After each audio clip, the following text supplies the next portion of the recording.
দৌড়াইতে থাক, সাফা মারওয়ায় দৌড়াবি, সাদা কাপড় পরবি, আল্লাহরে ডাকবি, বাইতুল্লাহ চক্কর লাগাবি আর বলবি লাব্বাইক আল্লাহুম্মা লাব্বাইক লাব্বাইক লা শারীকা লাক লাব্বাইক ইন্নাল হামদা ওয়ান নি'মাতা লাকা ওয়াল মুলক লা শারীকা লাক।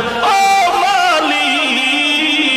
তোমার গোলাম তোমার দরজায় হাজির, দেখো সাদা কাপড় পরে ফেলছি, কবরের সূরা দইরা ফেলাইছি, দুনিয়ার কোনো চিন্তা নাই, দুনিয়ার কোনো পোশাক আমার গায়ে নাই, দুনিয়ার একটা কালো সুতা আমার মাজায় নাই। ও মাওলা, আমি তোমার পাগল হইয়া সাদা কাপড় পরে এখন ঘুরতেছি। আল্লাহ ডাক দিয়া কয়, একবার তুই সফায় দৌড়া, আর একবার মারওয়ায় দৌড়াবি, আবার আমার অর্ডারে বান্দা মিনা মুজদালিফায় যাবি, আরাফার ময়দানে যাবি। তুই যদি যুক্তি দিয়া কও কাবার ঘরে নামাজ পড়লে 1 রাকাতে 1 লক্ষ, কিন্তু মিনায় গেলে মিনায় ময়দানে নামাজ পড়লে 1 রাকাতে 2 রাকাতের সওয়াব নাই, আরাফার ময়দানে 1 রাকাত নামাজ পড়লে 2 রাকাত নামাজের সওয়াব নাই, তাহলে ওখানে বইরা লাভ কি? আমি মক্কায় বয়া বয়া আল্লাহর সাথে লাইন লাগাই।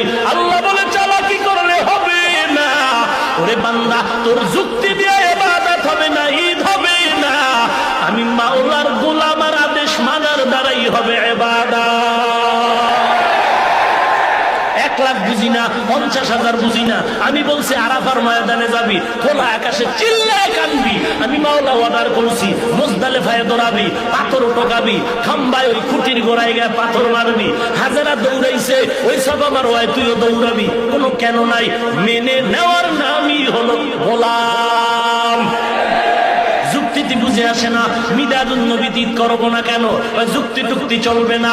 মুসলিম শরীফ বলে নবী মিলাদুন নবীতে রেখেছেন রোজা, ওমর বলে মুসলমানের ঈদ হবে আল্লাহর সিদ্ধান্তে, নবীর পরামর্শে, বিবেক দিয়া হবে না। কথা বুঝলেন নি? এবং ঈদের পেছনে থাকবে ইবাদত। কি থাকবে? ঘুমের থেকে উইটাই গলায় ফুল লইয়া স্লোগান দিলে এটা ঈদ হবে না, পেছনে থাকবে ইবাদত। তোমার দাড়ি নাই, তোমার টুপি নাই, সুদের টাকায় ব্যবসা, জবানে আছে গালি, নারী পুরুষ বেপরদা, এটা কিসের ইবাদত? এগুলো রাসূল আদর্শ জবাই করার ইবাদত।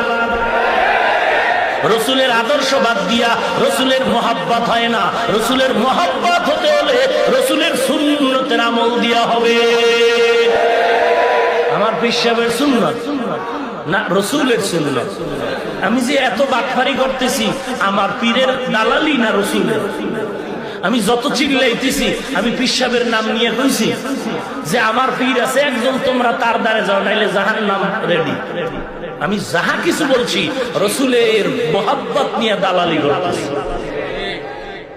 আল্লাহ হেদায়েত দান করুন।